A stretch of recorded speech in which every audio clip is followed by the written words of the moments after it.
그 후보자께서 어제부터 그리고 민주당 의원님들께서도 계속해서 뭐가 설명됐다, 해명됐다 말씀하셨는데 지금 후보자님 말 외에는 아무것도 해명된 게 없습니다. 지금 후보자께서 스스로 6억 원의 현금 출처에 대해서 말씀하신 거예요. 2억 원 정도 장모님한테 생활비 보조받았다. 그것도 지금 어저께 처음 말씀하신 거고요. 출판 기념회 2번 해가지고 현금 2억 5천 정도 받았다. 그것도 어제 금액을 처음 말씀하신 겁니다. 그리고 빙부상 1억 6천. 그래서 지금 6억을 맞추신 거예요. 그런데 현금이란 특성상 알 수가 없는 겁니다. 자료가 없어요. 후보자님. 지금 말씀하신 것 외에 뭐 어느 때 얼마 받았다 이거 지금 자료 제출하신 적은 없잖아요. 근데 유일하게 특이하게도 후보자 스스로 청문 자료에 스스로 부처가 제출한 자료가 있어요. 그게 2018년 4월 달에 금전 소비대차 계약서가 이렇게 쭉 붙어서 왔습니다.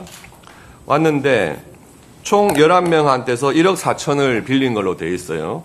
그리고 그 중에서 9명에 대한 것은 같은 날 1,000만 원씩 이렇게 빌린 걸로 돼 있고, 차용증의 양식도 똑같은 양식입니다. 근데 그 차용증 같은 날 9명 중에서 보면은 강북구 거주, 노원구, 구로구, 성동구 이런 데 거주하시고 주소지가 불명인 분도 4분이고요. 그리고 한 분은 또 정읍에 전북 정읍에 거주하고 계세요. 후보자께서 이에 대해서 뭐라 했냐 하면 치솟는 세금 문제를 해결하기 위해서 같은 날 같은 조건으로 동시에 1,000만 원씩 일시에 빌리기로 결심했고 최근에 은행 대출을 일으켜서 사적 채무를 청산했다 이렇게 말씀하셨습니다. 맞죠? 네, 그런데 그렇습니다. 원래 채무관계라고 하는 게 빌릴 사람이 결심한다고 해가지고 탁 빌릴 수 있는 게 아니잖아요. 이거는 같은 날 빌려줄 사람들이 빌려주기로 결심을 한 거예요. 이날 같이 모여서 차용증 받고 1,000만 원씩 주자 이렇게 결심을 한 겁니다. 이 9명의 같은 날 1,000만 원씩 빌려줬다고 한 9명에 대해서 후보자께서 개인적으로 다 친분이 있으신 분인가요? 대부분 친분이 있습니다. 대부분. 그러면 모르시는 분도 있나요? 이날 처음 차용증 받으신 분도 있습니까? 그 중에 한 분이 아마 그 중에 한 분의 부인으로 되어 있는 것으로 제가 알고 있습니다. 예. 근데 이분들의 관계를 보면요, 이 핵심에 강신성 씨가 있는 것 같아요. 강신성 씨는 이 9명이 같은 날 차용증 쓴 날 말고 조금 뒤인 같은 해 4월 11일, 4월 23일 이렇게 2,000만 원씩 빌려준단 말이에요. 후보자한테. 그렇게 해가지고 관계를 보니까 강신성 씨 회사에서 감사로 근무한 분이 계시고 전북 정읍입니다. 계시고 그리고 강신성 씨 회사에 거액을 대출해줬던 분도 계시고 이래요. 정모 씨 이런 분은. 그러니까 아마도 친분 관계가 있다면 강신성 씨를 통해서 알게 되신 분이거나 강신성 씨와 함께 친분이 있는 분이거나 이러신 것 같아요. 그런데 이에 대해서 그때 후보자께서 뭐라고 SNS에 올렸냐 하면 그때 이자를 후하게 쳐줬다 이렇게 말씀하셨단 말이에요. 그런데 차용증상에는 연 2.5%의 이자예요. 차용증을 믿는다 하더라도 후한 이자는 아닌 것 같아요. 그런데 이 상환기간 5년 동안 차용을 했는데 5년 동안에 전혀 뭐 이자라든지 원금 상환 내역은 없고요. 그 상환기간 2년을 지나가지고 7년 만에 이번에 총리 인준 지명받으신 다음에 한꺼번에 상환하셨다는 겁니다.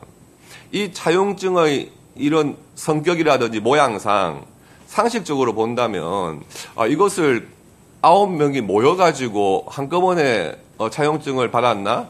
아니면은 같은 날 막 돌면서 후보자가 그렇게 받았나?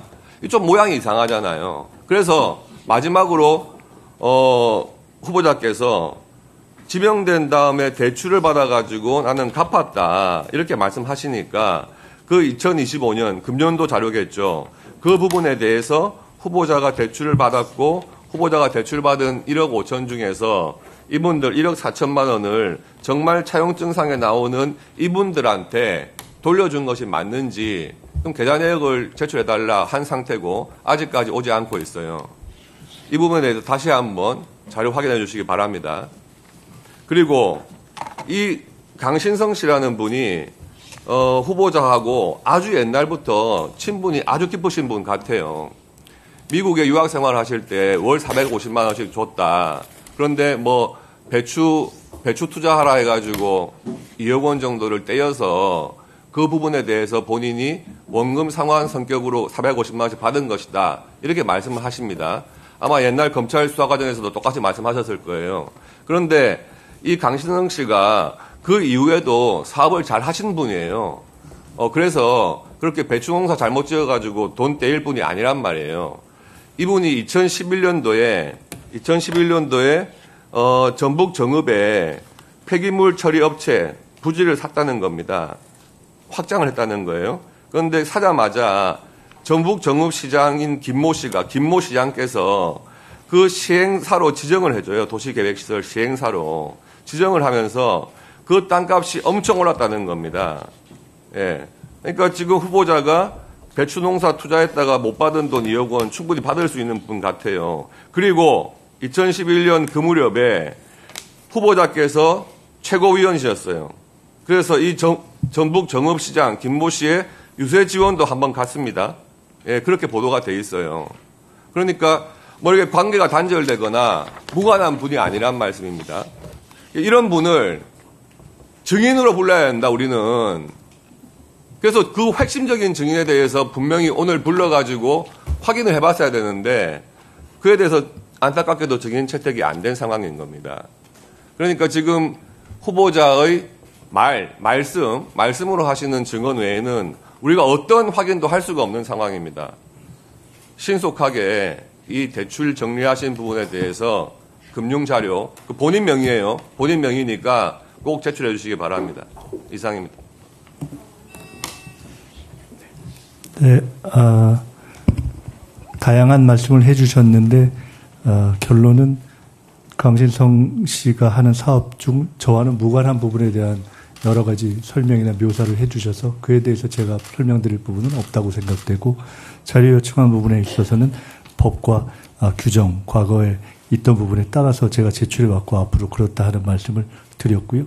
나머지에 대해서는 사적 채무를 빌릴 만한 중과산 증여세의 어려움 때문에 제가 빚을 내야 되겠다고 결심하고 여러 사람에게 부탁하는 과정을 통해서 몇 개월이 걸려서 그 사적 채무를 일으킨 것에 대해서는 설명을 드렸기 때문에 뭐 사실 굳이 말씀드릴 필요는 없을 것 같습니다. 중과산세 이렇게 얘기를 하시던데 저는 좀 궁금하던데 중과산세라는 게 이제 그 추징금 납부하지 않은 것에 대해서 늦게 납부한 것에 대해서 중과산세를 적용하는 세금 안 냈을 때 중과산세를 적용하는 형태로 네. 이렇게 가중해서 부과된다 그런 뜻이죠. 네. 그러니까 추징금을 원금이라고 한다면 거기에 이제 가산세 같이 맞습니다. 붙어서 7억 2천이지만 실제로는 더 얼마 정도 됩니까? 그게 이렇게 됐습니다. 통상 과거에는 예를 들어 추징을 해야 되는 정치적인 원금이 있다면 그것에 추징금을 부과하고 추징금만 내면 끝나는데 전두환 씨 같은 경우처럼 추징금을 안 내는 분들 때문에 추징금은 추징금으로 하고 거기에 증여세까지 하는 이중 과세를 하는 형식으로 된 것입니다. 근데 이 추징금은 추징된 원금을 상환하면 되는데, 그러니까 납부하면 되는데 네. 이 부분에 대해서 예를 들어 7억 2천의 경우에 처음에 1억 2천이 증여세로 부과되었었는데 실제로 제가 마지막에 내는 것은 2억 1천을 결과적으로 냈습니다. 왜 그러냐면 1억 2천이 3개월인가 1개월이 지나면 매달 2% 3%씩 느니까 제가 대학 강의나 등등을 해서 예를 들어 500만 원을 갚아서 가령 3천만 원이 500만 원, 2천만 원이 줄었다.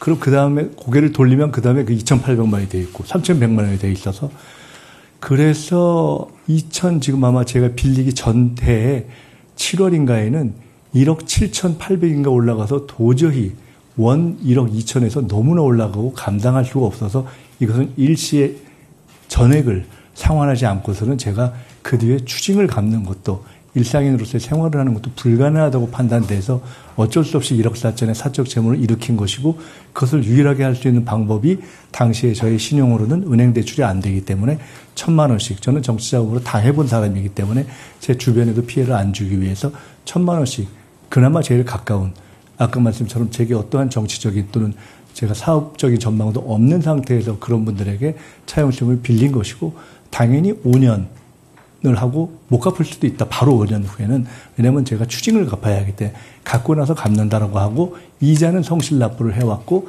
최종적으로 결국은 추징을 다 갚은 후에 갚을 예정이었고 그렇게 갚게 된 것입니다. 그게 마지막에 1억 2천만 내면 되는데 1억 7천까지 2억 1천을 냈습니다. 2억 1천, 9천만 원을 더 내신 거네요. 네, 그리고 그에 대해서는 그럼 미리 돈을 빌려서 먼저 갚아도 되는 걸 뭘 9천만 원을 더 나라에 보태줄 이유가 뭐가 있습니까? 감사한 말씀인데 제가 그때 1억 2천을 신용을 낼 수 있는 상황은 아니었습니다. 아니 개인한테 빌리듯이 그때부터 이렇게 가산되는 걸 생각하면 미리 그렇게 무서운 세금인지는 몰랐습니다. 했었더라면 9천만 원을 좀 절약할 수 있지 않았나 그런 생각을 해봐서 제가 어머니의 집을 담보로 해서 당시 세무서에 이걸 어차피 어머니가 나중에 저한테 물려주실 생각이 있으시니 이거를 나중에 처리하는 것으로 하고 담보를 잡고 좀 분납하면 안 되겠습니까? 라고 당시 부산 수영세무서 이야기했는데 안 되더라고요. 그랬고 그래서 어쩔 수 없이 그건 갚아나갈 수밖에 없었다. 그리고 대법원 판례에 의하면 이렇게 이중으로 낸 부분에 대해서는 사후에 돌려주는 일종의 사후적 경정 제도가 있습니다 하는 것을 제가 확인했습니다. 근데 제가 그 신청을 안 했습니다. 돌려받을 수 있었습니까? 추징을 완납한 후에는 이 부분은 일종의 이중으로 낸 것이 돼서 돌려받을 수 있다는 대법원 판례를 제가 몇 해 전에 확인하고 아주 소중하게 간직했는데 여러 번 몇 해에 걸쳐 고민하다가 현재까지 신청을 안 했습니다. 빚을 갚느냐고 고생했고 그렇게 또 대출까지 받아서 청산을 하는 과정에서 그런 것 자기 받을 수 있으면 최대한 받는 게 맞지 않나 그런 생각이 드는데요. 네, 죄송합니다. 네.